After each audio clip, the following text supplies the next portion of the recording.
Yes बेटा, जो आज का हमारा टॉपिक है ये पिछले लेक्चर की कंटिन्यूटी में है। जो हमने आइसोटोप, आइसोबार ये सारी चीज़ें पढ़ ली थी उससे आगे है, और कुछ क्वेश्चंस भी हमने पढ़े थे।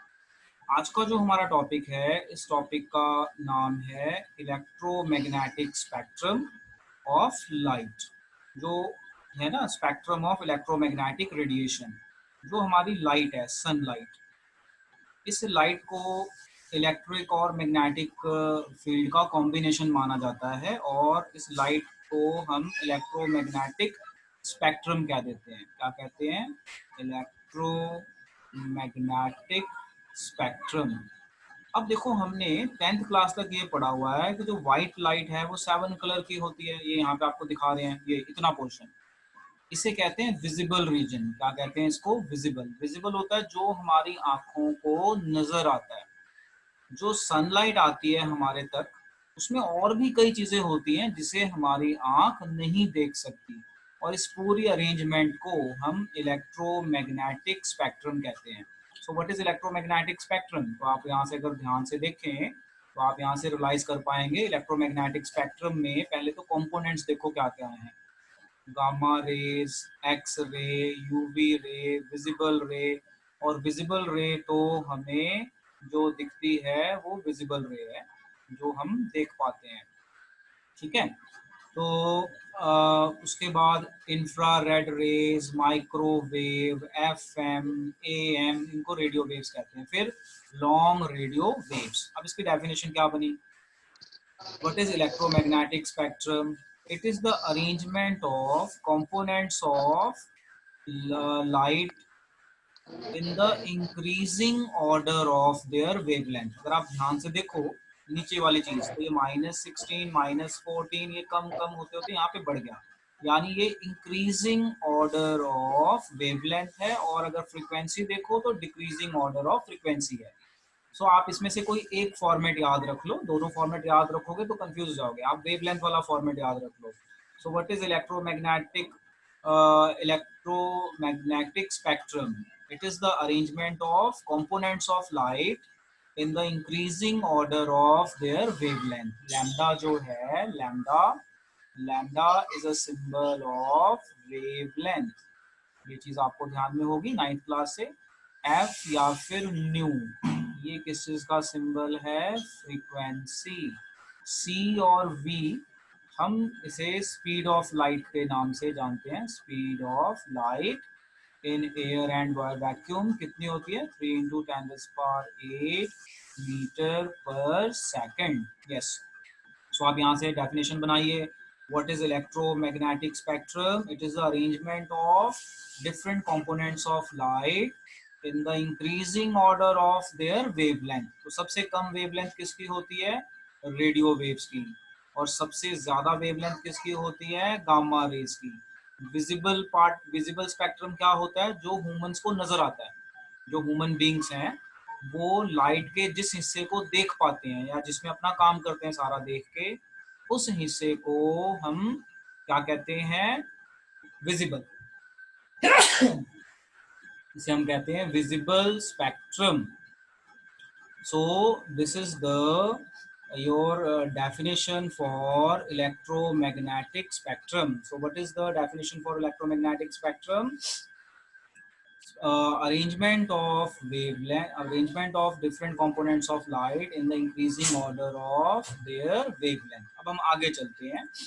तो जो हमारा ये चैप्टर है, इस चैप्टर में लाइट का बहुत यूज होता है। मतलब इलेक्ट्रॉन को देखने के लिए, एक्सपेरिमेंट करने के लिए लाइट की जरूरत पड़ती है, तो इसलिए हमें लाइट की प्रॉपर्टीज पढ़ा रहे हैं, वेव नेचर ऑफ लाइट। अब देखो, आपने छोटी क्लासेस में क्या क्या पढ़ा हुआ है उसी की कॉन्टिन्यूटी में आएगा। जैसे लाइट जो है, लाइट आपकी होती है इलेक्ट्रोमैग्नेटिक वेव, और वेव को ये रिप्रेजेंट करने का तरीका है जो आपने पढ़ा हुआ है। ये पॉजिटिव हम, ये नेगेटिव, ये पॉजिटिव। इसे अपर वाले पार्ट को क्या कहते हैं? क्रेस्ट। लोअर पार्ट को क्या कहते हैं? ट्रफ। और इसके सेंटर से लेके, इसके सेंटर से लेके इसके सेंटर तक का डिस्टेंस, मतलब distance between two consecutive crust और टू कॉन्जिक्यूटिव ट्रफ, यहाँ से यहाँ तक, इसे हम कहते हैं वेवलेंथ। यानी हम यहाँ पे पढ़ने वाले हैं वेवलेंथ के बारे में। फिर हम पढ़ेंगे फ्रीक्वेंसी के बारे में। वेवलेंथ का सिंबल लैम्डा, लैम्डा मतलब उल्टा वाई ड्रॉ करते हैं। फ्रीक्वेंसी का सिंबल एफ या फिर ये वाला सिंबल यूज करेंगे new.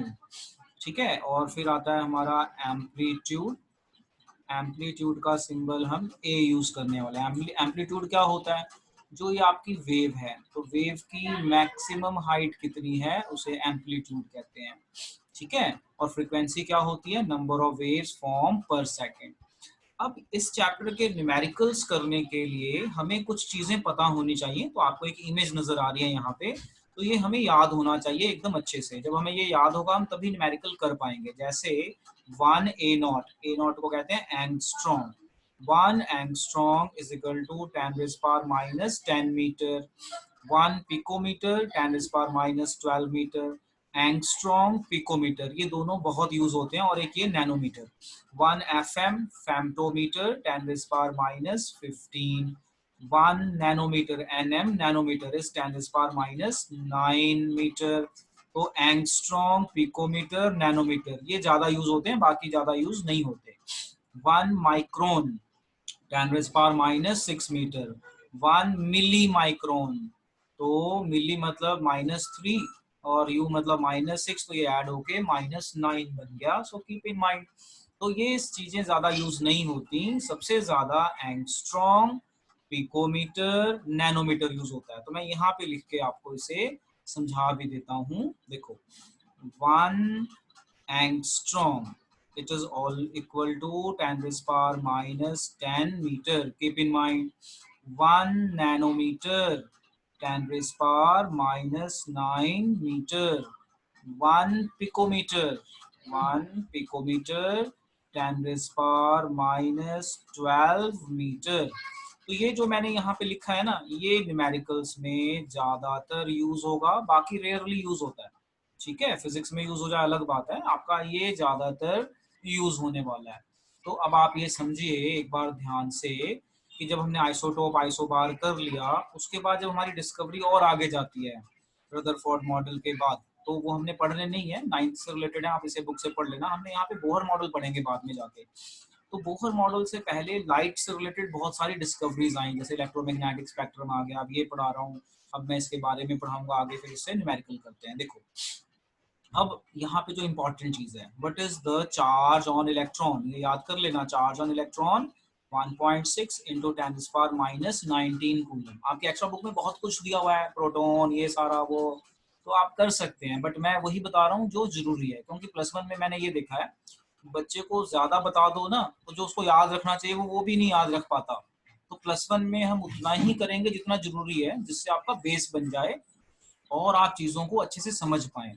Back of the mind मेरे यही है कि बच्चे को टॉपिक समझ में आना चाहिए। अगर एक बार टॉपिक समझ में आ गया तो बच्चा खुद भी आगे निकल सकता है। लो देखो, चार्ज ऑन इलेक्ट्रॉन 1.6 इंटू 10⁻⁻19 कूलन।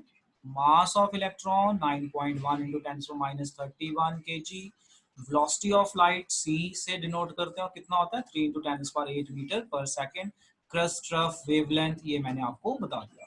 अब मैं अगर आपसे पूछूं व्हाट इज वेवलेंथ, तो अब आप यहाँ से लिख लीजिए। मैं अगर आपसे पूछूं व्हाट इज वेवलेंथ, तो आप बोलो it is a distance between two consecutive crust and trough. ये है ना। सो वेवलेंथ की डेफिनेशन क्या है? It is the distance between two consecutive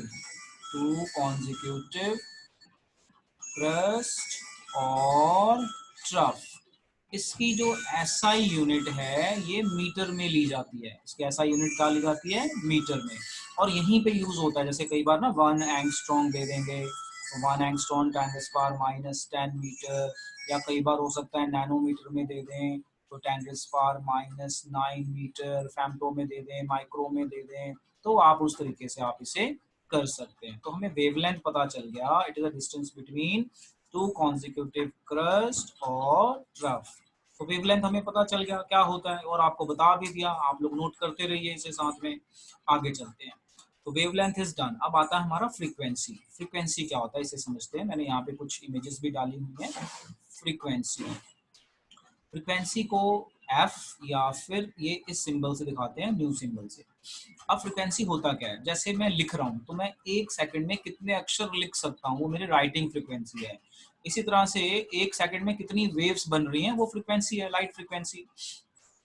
तो फ्रीक्वेंसी की डेफिनेशन होती है नंबर ऑफ वेव्स फॉर्म पर second, number of waves form पर सेकंड, इसे हम कहते हैं फ्रीक्वेंसी। फ्रीक्वेंसी का फॉर्मूला होता है n into one by T, ठीक है, 1/t। n का मतलब है नंबर ऑफ वेव्स, 1 2 3 कुछ भी हो सकती है, जो भी दी हो। मान लो नंबर ऑफ वेव 1 दी है, for n is equal to 1, तो फ्रिक्वेंसी का फॉर्मूला बन जाता है 1/t, जो हमने छोटी क्लासेस में पढ़ा हुआ है। तो ये बेसिक फॉर्मूला है। अगर आपको नंबर ऑफ वेव्स 1 दी है तो आप बेसिक फॉर्मूला यूज करोगे, और हम पहले यही फॉर्मूला यूज करते हैं, ये basic formula. Frequency is 1/t if number of waves are 1, if more than 1 wave तो आप ये फॉर्मूला लगाइए, उसमें सॉल्व कर लीजिए। अब हम इसकी यूनिट की बात करते हैं। जो फ्रीक्वेंसी है ये होता है 1/t, 1 वेव के लिए बता रहा हूँ, तो यूनिट बन गई पर सेकेंड। पर सेकेंड को हर्ट्स भी कहते हैं।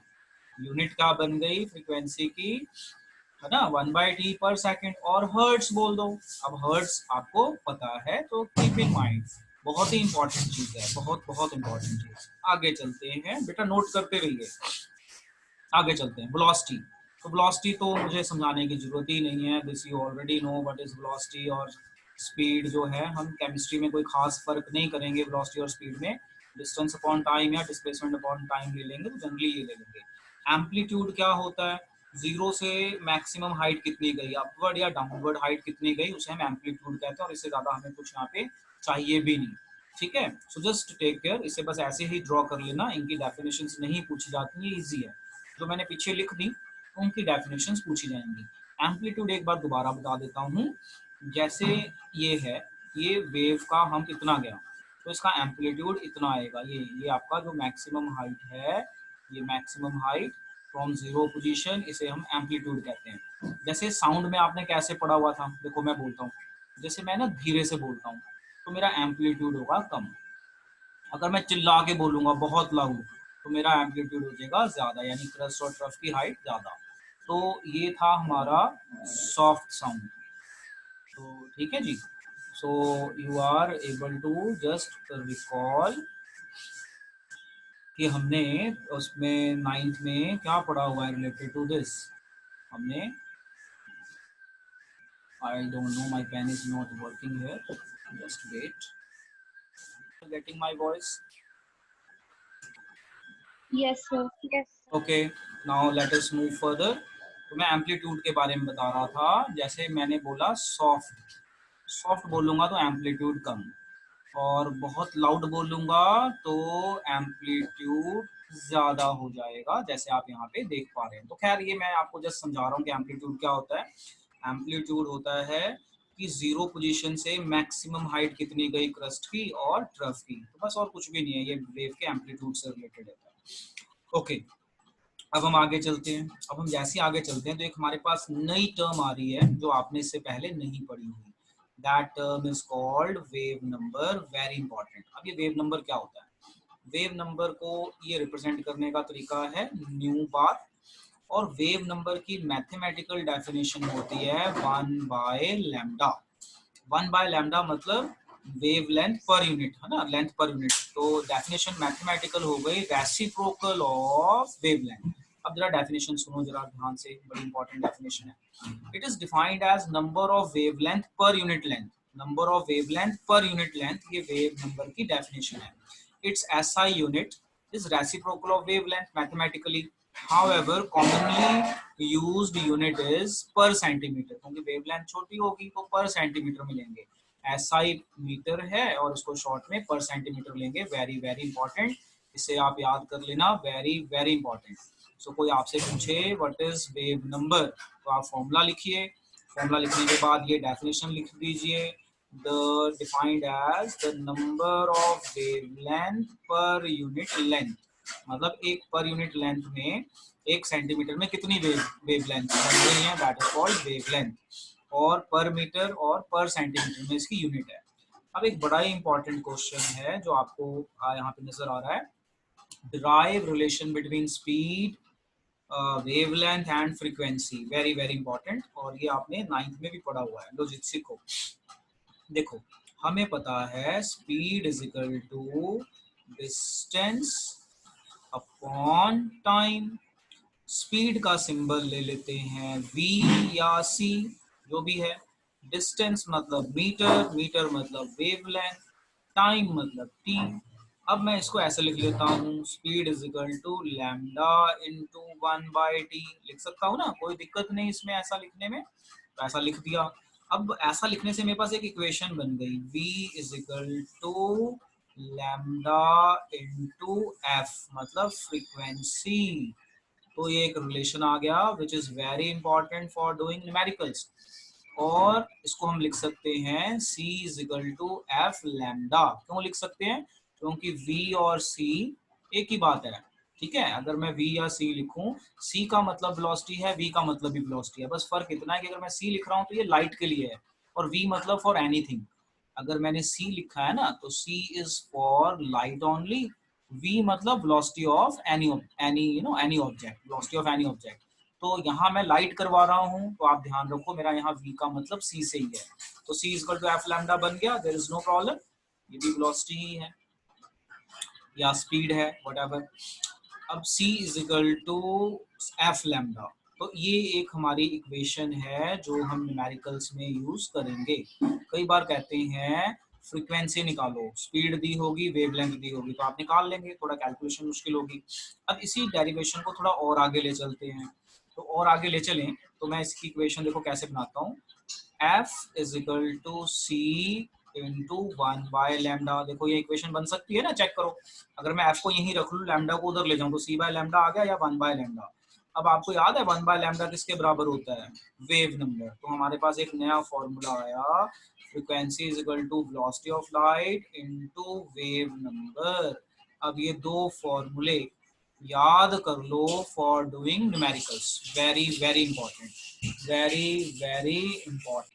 Now we are moving on next topic related to the numericals। तो न्यूमेरिकल करने के लिए हमें ये दो फॉर्मूले चाहिए होंगे, c is equal to F lambda and f is equal to c into wave number. ये दोनों फॉर्मूले अपने ब्रेन में रखो और वेव नंबर की डेफिनेशन याद रखो, और हम आगे चलते हैं, समझते हैं अब अगला न्यूमेरिकल।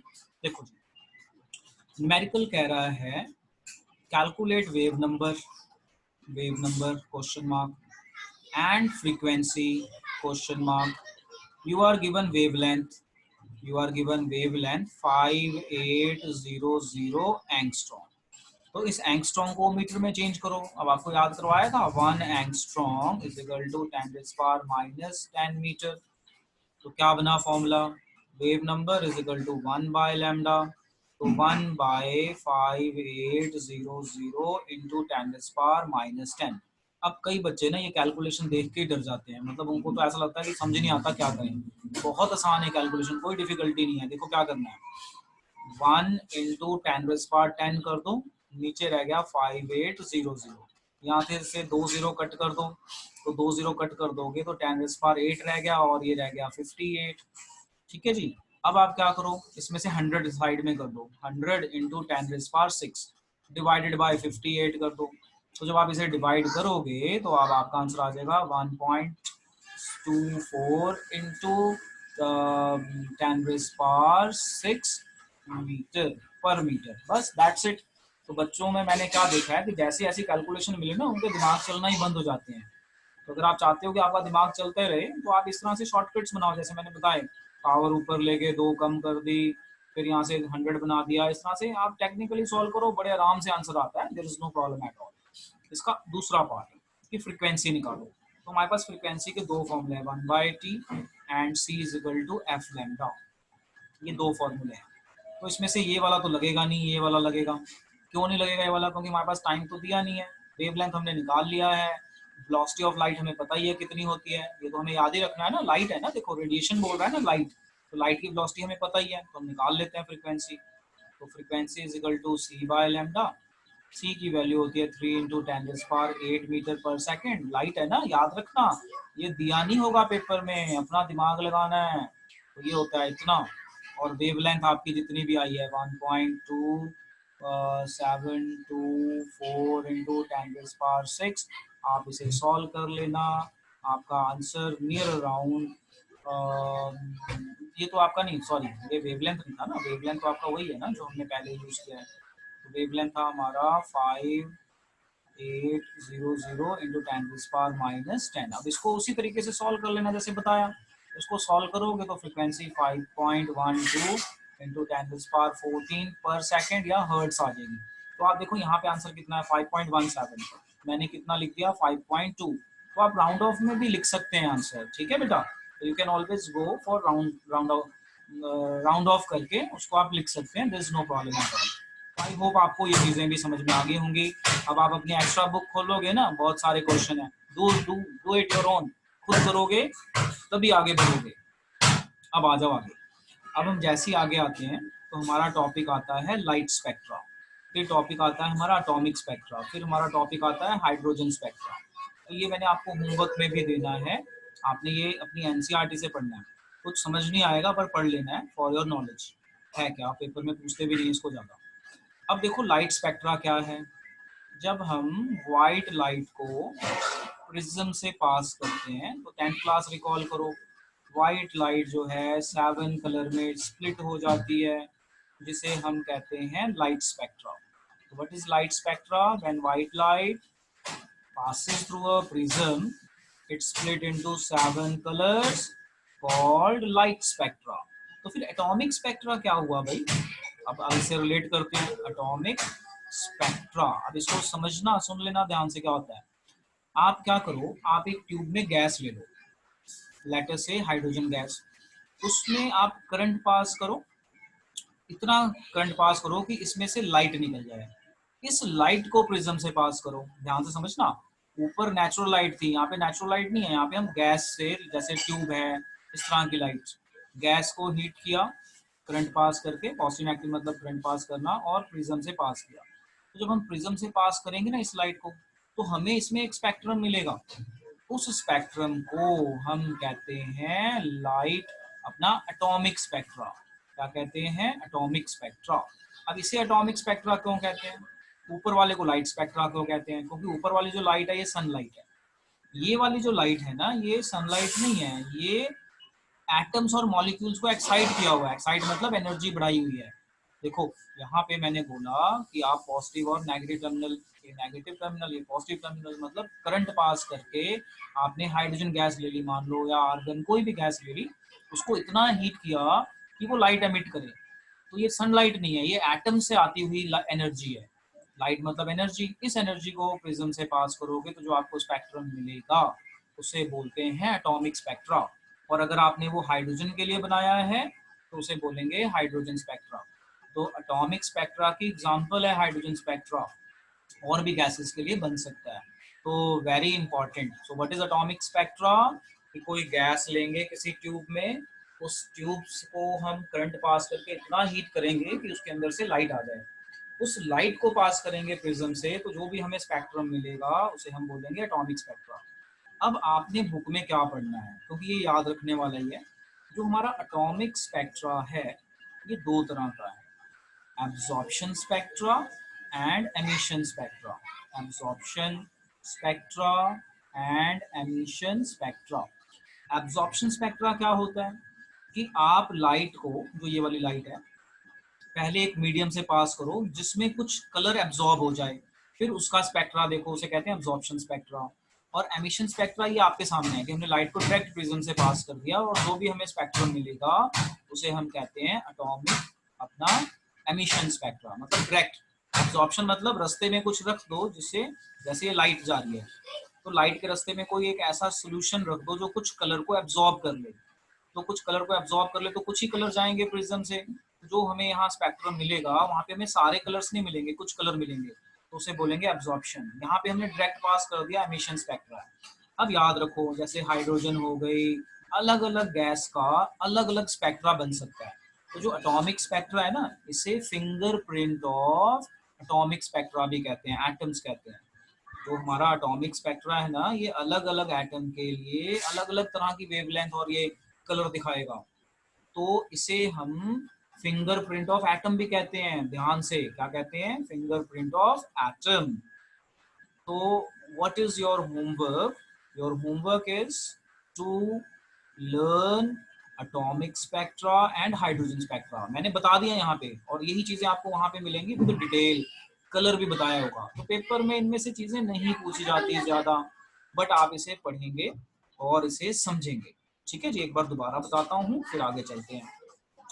एटॉमिक स्पेक्ट्रा क्या होता है? एक gas low, gas is your atom only, उसमें से करंट पास करके ट्यूब में हीट करो, उसकी लाइट निकले, उसे प्रिज्म से पास करो, तो जो स्पेक्ट्रम मिलेगा वो एटॉमिक स्पेक्ट्रा है। हम दो तरह के स्पेक्ट्रा बना सकते हैं, एब्जॉर्प्शन एंड एमिशन। एब्जॉर्प्शन के लिए क्या करना है? रास्ते में कुछ ऐसा पार्ट सोल्यूशन रख दो जो कुछ कलर एब्जॉर्ब कर जाए, तो जो आपको स्पेक्ट्रा मिलेगा उसके कलर कम होंगे, तो उसे बोलेंगे एब्जॉर्प्शन।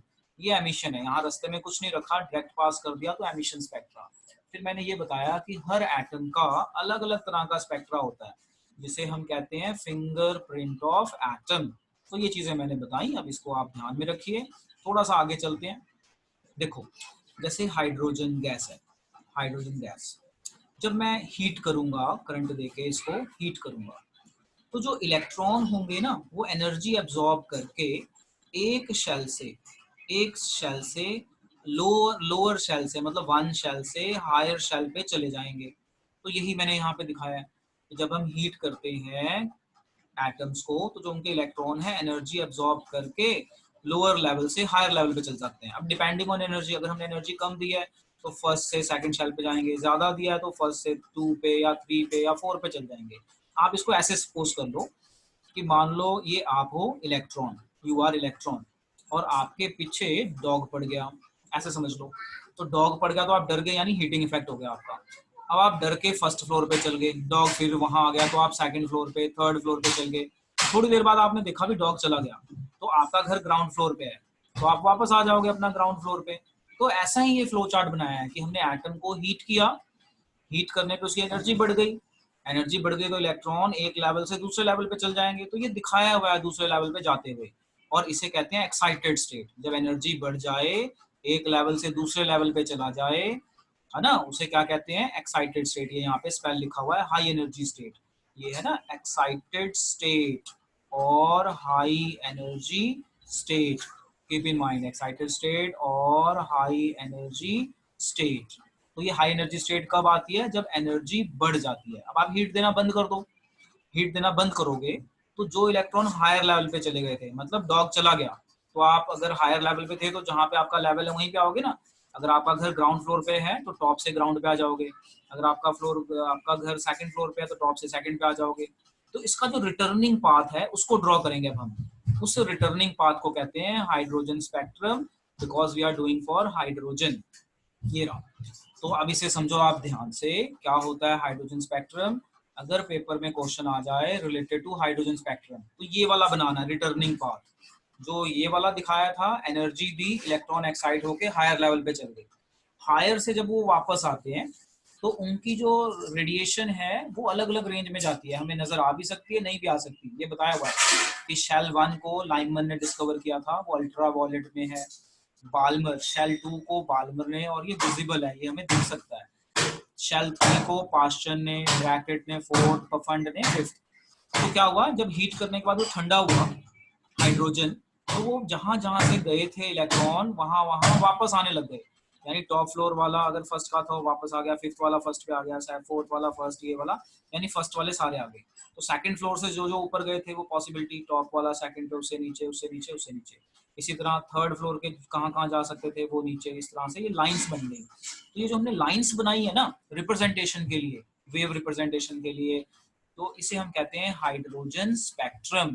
तो अगर पेपर में आए ड्रॉ हाइड्रोजन स्पेक्ट्रम, तो ये वाली डायग्राम बनानी है। पिछली वाली तो समझाई है कि ये बनी कैसे, ठीक है ना। जैसे डॉग पीछे पड़ गया तो आप हायर लेवल पे चले गए, डॉग के पीछे पड़ते ही है, जैसे यहाँ पे है डॉग चला गया, एनर्जी कम होनी शुरू हो जाएगी, तो आप वापस आओगे, जहाँ पे आओगे तो वापस आते हुए एनर्जी लॉस होती है। तो एनर्जी कौन कौन से रीजन में जाती है, ये चीजें हैं। N1 को क्या कहते हैं? लाइमन। N1 को किसने डिस्कवर किया था? लाइमन। N2 को बाल्मर, और ये आपका विजिबल रीजन में, मतलब ये दिख सकता है। फिर पाश्चन, थर्ड को, 3 को किसने डिस्कवर किया? पाश्चन। अच्छा, पेपर में एक और क्वेश्चन आता है कि आपने हाइड्रोजन स्पेक्ट्रम बनाना है जिसमें इलेक्ट्रॉन 6th लेवल तक गया है, तो बताओ कितनी लाइंस ड्रॉ करनी पड़ेंगी। तो इसका तरीका है, या तो लाइंस ड्रॉ करके देख लो, या आप ये शॉर्ट फॉर्मूला लगा लो। क्या है short formula? n = n-1 by 2। तो मैंने बोला 6th लेवल तक गया है, तो 6 × 5 ये माइनस करके इंटू 15 लाइंस। तो काउंट करो, क्या 15 लाइंस हैं? 1 2 3 4 5 6 7 8 9 10 11 12 13 14 15। तो इसके दो तरीके हैं इस तरह के क्वेश्चन करने के। पहला तरीका है या तो आप डायग्राम बना लो, दूसरा तरीका है आप ये फॉर्मूला लगा लो। तो नंबर ऑफ लाइंस निकालने का ये हमारा शॉर्टकट फॉर्मूला है। और पेपर में आ जाए भाई हाइड्रोजन स्पेक्ट्रम ड्रॉ करो, तो ये तरीका है हाइड्रोजन स्पेक्ट्रम को ड्रॉ करने का। आपने ऐसे ड्रॉ करना है। पेपर में क्वेश्चन आता है कि आपका जो इलेक्ट्रॉन है वो 6th लेवल तक गया है हाइड्रोजन स्पेक्ट्रम में, बताओ कितनी नंबर ऑफ लाइंस बनेंगी उसको ग्राउंड स्टेट तक आने में, मतलब जहां तक वो आया है। तो ये इस तरह से। इसमें एक क्वेश्चन और आता है कि जो हाइड्रोजन है इसमें एक इलेक्ट्रॉन होता है, तो हमें एक ही लाइन मिलनी चाहिए ना, we should get only 1 line, तो हमें इतनी सारी लाइंस क्यों मिल रही हैं? तो इसका आंसर है कि जब हम एक्सपेरिमेंट करते हैं तो हम हाइड्रोजन गैस लेते हैं। हाइड्रोजन गैस का मतलब मैनी इलेक्ट्रॉन्स, मैनी इलेक्ट्रॉन्स मतलब मैनी लाइंस। तो I hope I am clear to you कि हमें एक लाइन क्यों नहीं मिलती, बहुत लाइनें क्यों मिलती हैं, क्योंकि एक्सपेरिमेंट करते हुए हाइड्रोजन गैस लेते हैं। हाइड्रोजन गैस में बहुत सारे आइटम हैं, बहुत सारे आइटम मतलब मैनी इलेक्ट्रॉन, मैनी इलेक्ट्रॉन्स मतलब many lines we are getting. तो बस आज हम इतना ही करेंगे। Now revise it and